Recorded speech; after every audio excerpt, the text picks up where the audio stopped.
Rádio Geográfica, podcast de educação, ciência e cultura.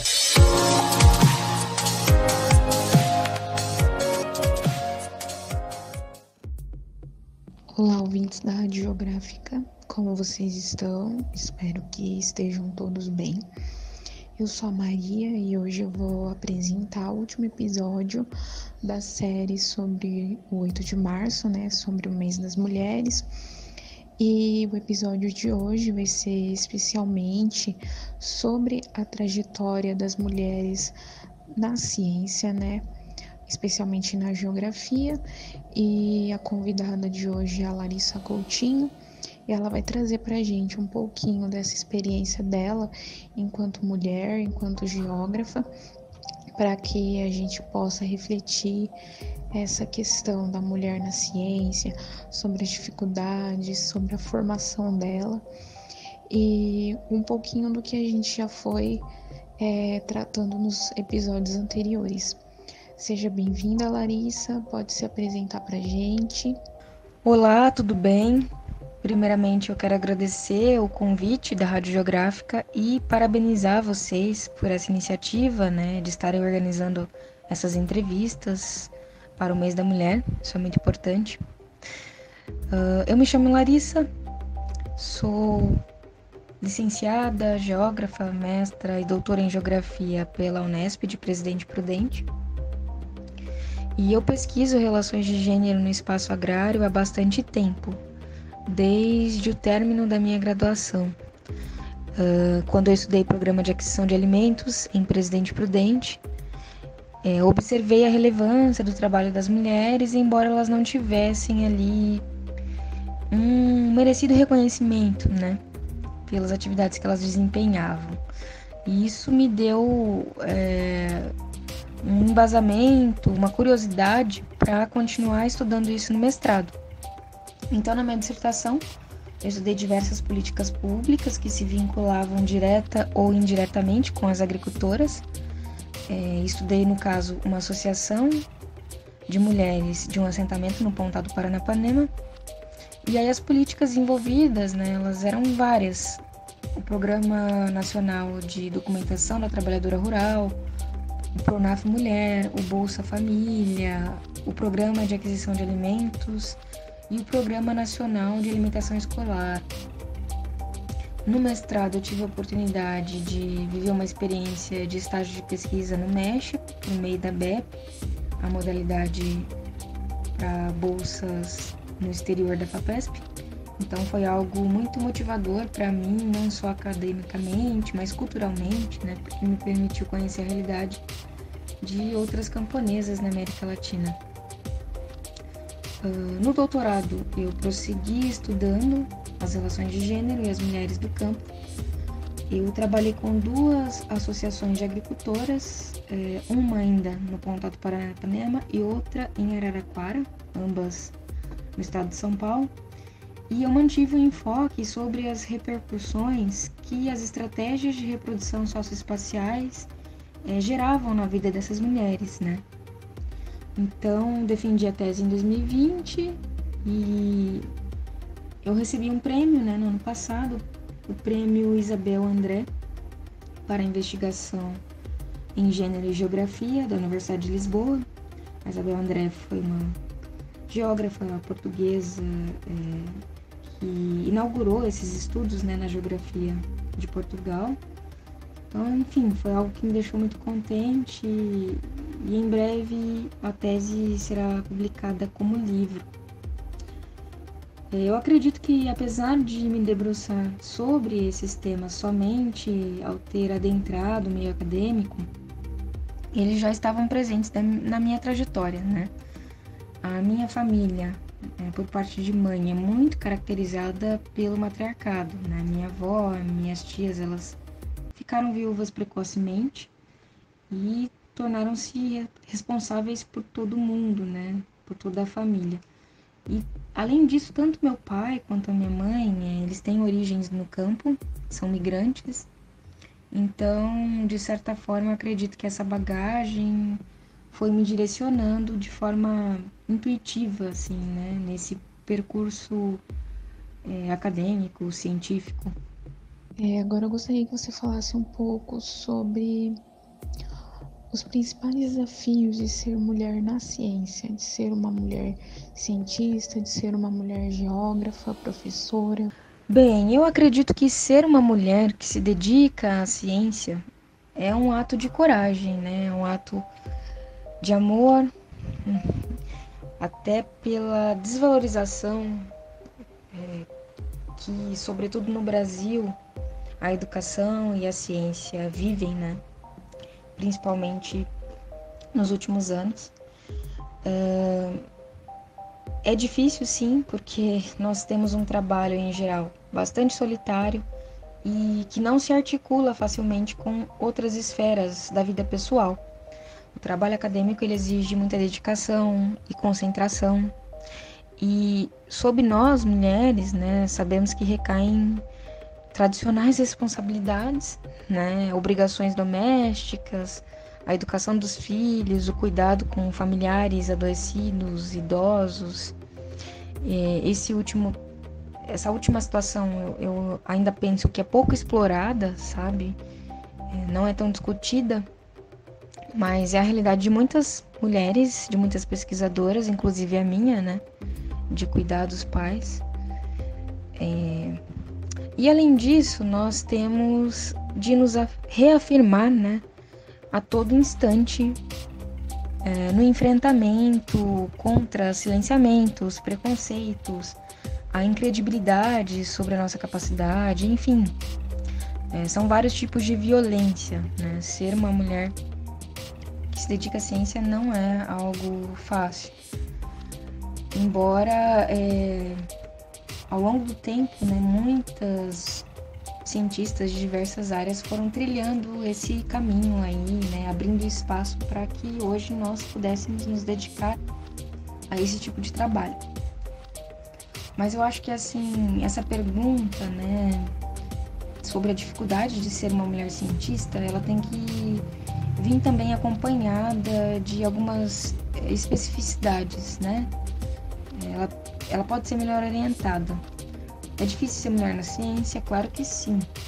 Mas, se você for uma mulher negra, uma mulher lésbica, uma mulher transexual, enfim, uma mulher que tem aí condicionalidades que são negadas pela nossa sociedade patriarcal, machista, racista, homofóbica, enfim. Por exemplo, esse conjunto de interseccionalidades, né, elas vão dificultar ainda mais a inserção e o trabalho dessas mulheres na academia. Não quer dizer que é impossível, existem mulheres que vivenciam, né, essas interseccionalidades e que estão fazendo ciência, mas não é fácil, né? Para elas é algo ainda mais difícil, é um desafio maior. E eu gostaria que você pudesse falar, sim, para a gente refletir como que nós podemos inspirar outras mulheres a ocupar esses espaços, né? Seja na escola, na universidade, nesses espaços públicos mesmo. Eu penso que há diversas formas pelas quais nós podemos inspirar outras mulheres na ciência. O ambiente acadêmico, ele infelizmente, em muitos casos, ainda é bastante agressivo, tóxico, ele é marcado por competitividade e rivalidades. Eu acredito que nós podemos inspirar e apoiar mulheres que estejam mais próximas de nós, elogiando os seus trabalhos, nos colocando à disposição para ajudá-las com as suas atividades, não somente acadêmicas, mas pessoais, né? Quando a gente tem um nível de intimidade, uma proximidade, assim. Ou mesmo ouvir os seus desabafos e simultaneamente compartilharmos as nossas angústias para que elas saibam que não estão sozinhas, né? Neste barco. Podemos trabalhar coletivamente com demais mulheres na organização de eventos, projetos, na escrita de artigos. Eu acho que nós só nos fortaleceremos mesmo quando nós lermos as nossas produções, citá-las, indicá-las, convidarmos-nos para as bancas, né? A gente ter esse trabalho coletivo umas com as outras, né? De apoio e de incentivo mútuo. Uma estratégia interessante, assim, em termos mais educacionais, que eu tenho adotado desde que eu comecei a lecionar, é trazer dentro de cada tema que eu abordo na ementa das disciplinas, não somente geógrafos, mas também geógrafas, para que os meus estudantes, e principalmente as minhas estudantes, elas saibam que há mulheres que trilharam esse caminho e que, apesar das várias dificuldades, elas trouxeram inúmeras contribuições para a ciência geográfica, mesmo que, infelizmente, né, em alguns casos não tenham recebido o mesmo destaque que os seus colegas homens. Outro ponto importante, mas aí eu sei que implica em questões técnicas de normatização científica, é o referenciamento, né, por completo do nome de autores e autoras que a gente cita, né, nas referências. Isso parece algo banal, mas assim, é extremamente válido para dar visibilidade ao trabalho das cientistas, né? Não é uma pessoa X ali, né? É uma mulher que fez aquele trabalho, que desenvolveu aquela pesquisa e que eu posso estar buscando aquela referência para eu ler, para me aprofundar mais, né? E eu acho que a coisa vai até além, né? Nós precisamos incentivar as meninas desde tenridade para que elas saibam que elas podem sim fazer ciência se elas quiserem, que elas não devem temer a ciência, né? A gente precisa estimulá-las a gostar de estudar, de pesquisar, estimular a curiosidade nelas, né?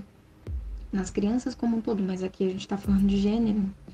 E da questão da mulher, né? Então, particularmente as meninas, né? Incentivá-las a desmistificarem a imagem de que somente os homens, né? E homens aí, né? No caso, muito privilegiados, podem ser cientistas.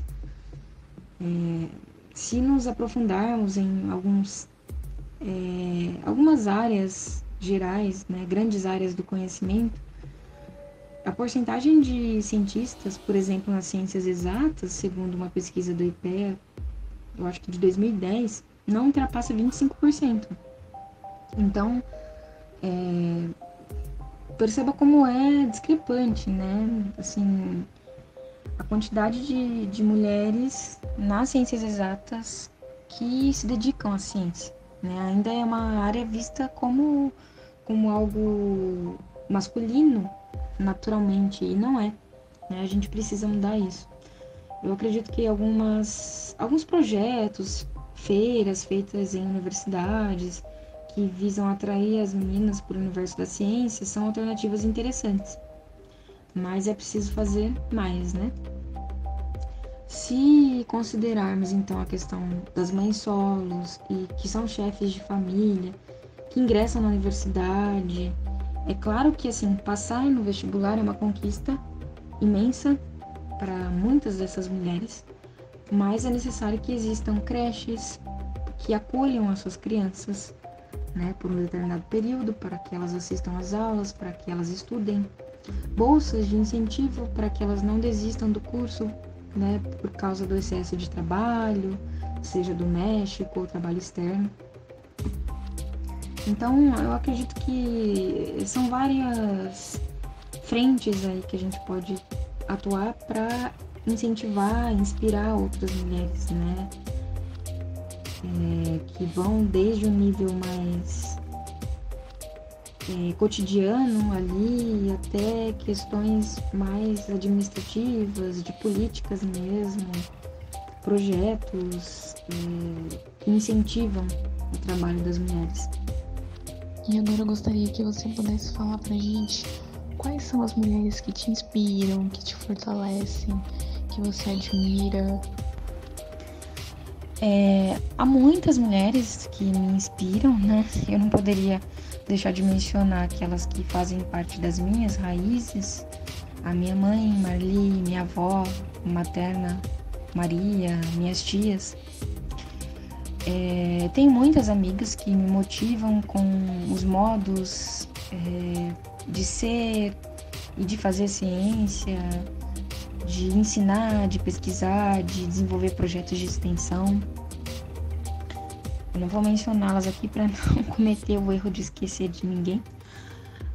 As agricultoras que me acompanharam ao longo desses anos de pesquisa, que gentilmente me recebiam em suas casas e que a mim confiaram relatos, desafios, sonhos, segredos, né? Poderia citar várias delas, mas eu menciono especialmente a dona Leonice, mais conhecida como Dona Nice, e a dona Gisele, que foram intensas apoiadoras da minha pesquisa de doutorado e hoje elas são grandes amigas minhas. E de um modo mais acadêmico, né, também tenho muitas inspirações, né? Minha antiga orientadora, por exemplo, a Rosângela Espanhol, que acima de tudo me ensinou que é possível orientar com dedicação, autonomia, humanidade. E existem muitas cientistas, né, que me incentivaram a pensar e fazer geografia. A professora Rosa Esther Rossini, que, enfim, é uma grande pioneira, a Roseli Alves dos Santos, que é docente lá na UniOeste, a Maria das Graças Silva, da Unir, a Joseli, é claro. Eu admiro muito também a Dora Massi, a Maria Dolores Garcia Ramon, a Margarida de Queiroz, e há muitas outras mulheres que não são e nem foram geógrafas, né, mas pelas quais eu nutro profundo respeito e estima. A professora Maria Aparecida de Moraes Silva, né, enfim, outras personalidades, a Margarida Alves, né, Carolina Maria de Jesus, Conceição Evaristo, Cora Coralina, Frida Kahlo, Bell Hooks, a Silvia Federici, enfim, são muitas. Eu poderia passar horas citando mulheres que me inspiram em diversos âmbitos da vida. E eu gostaria também que você pudesse deixar alguma mensagem sobre essa série que a gente fez sobre o 8M. O Dia e o Mês da Mulher, antes de qualquer comemoração, continua sendo um tempo de enfrentamento, né, e resistências a toda e qualquer forma de silenciamento, de opressão, de violência.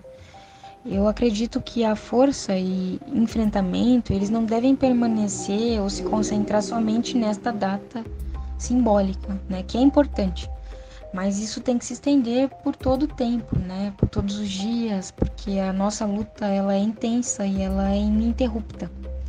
Na academia, mas principalmente fora dela, né, nas ruas das cidades, nas favelas, nos assentamentos rurais, nos setores de comércio e serviços informais, nos quais muitas mulheres se empregam porque são as atividades que possibilitam intercalar o trabalho doméstico com o externo.